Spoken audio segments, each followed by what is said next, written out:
Guys, I gave up on myself a long time ago.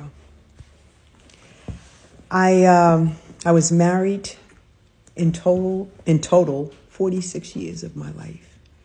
And I lost myself in both marriages, particularly the last marriage, because it lasted 26 years. I was with the person for 27 years.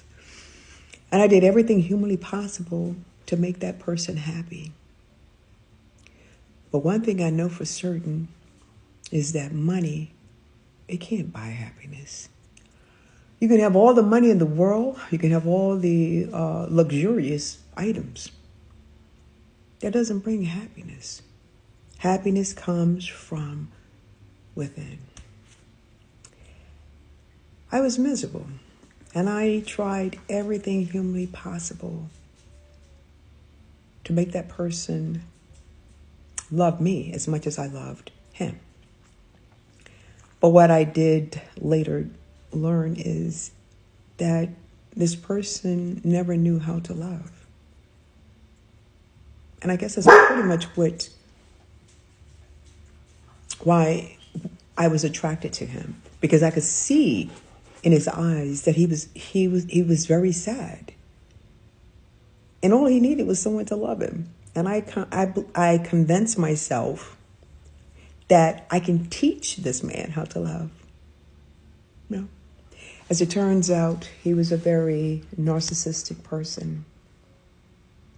He did everything humanly possible to break me mentally, emotionally, and financially.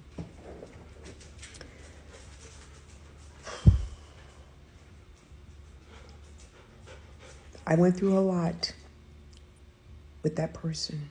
I lost a lot with that person.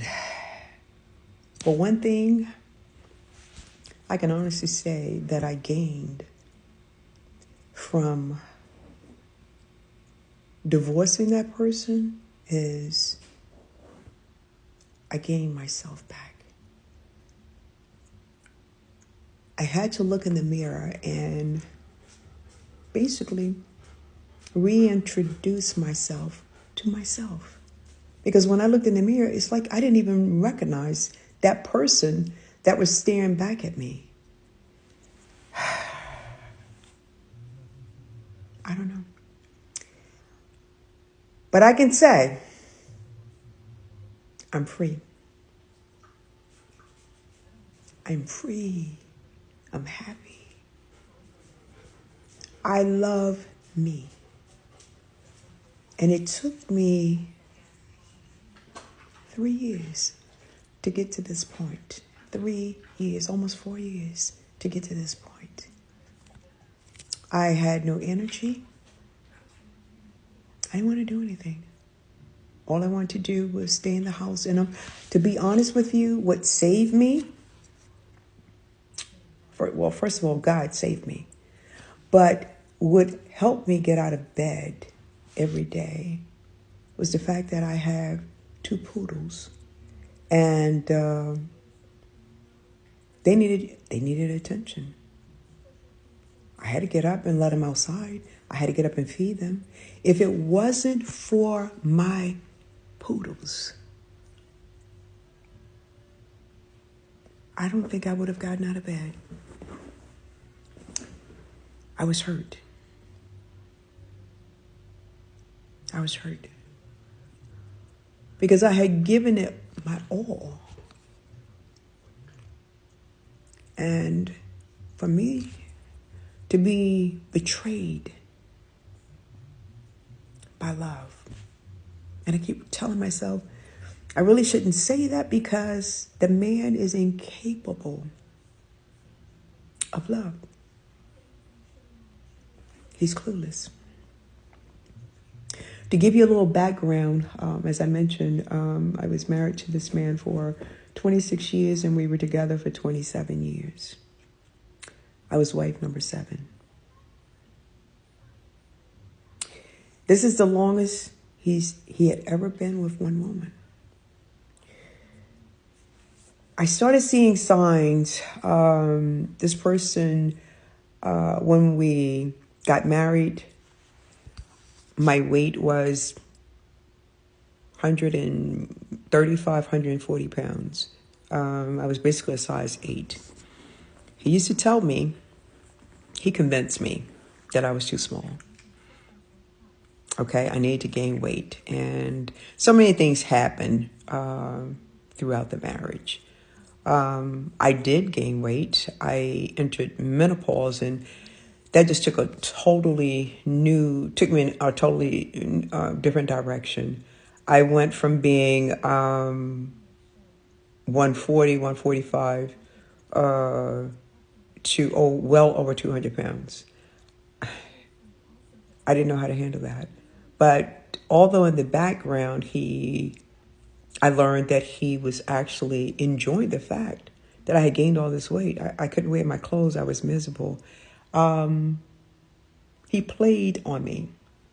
But in my presence, he's telling me, oh, he feels really bad for me. He was sorry that this was happening. It was so unfair. They were all lies. They were all lies. When I sit back and think about everything, how I sacrificed so much for this person, I get upset with myself. I'm not that person that when you go into a marriage, at the first sign of trouble, you run. I don't do that. I tried counseling. I did everything. And he was later not determined. He was later diagnosed with being bipolar. He was also told by 2 doctors that he was also narcissistic. He was on medication. As I mentioned, I was wife number 7, okay? Wife number 2 passed away, who, by the way, was his first cousin. And I did say his first cousin. That's a totally different story, okay? She passed away. This was well after they divorced. And they're from Ohio. So they actually moved to Kentucky in order to get married. Okay, but anyway, she passed away a few years ago. And then wife number 5 passed away. Again, they were not married at that time. They had already divorced. So he said to me one day, because I used to have severe asthma.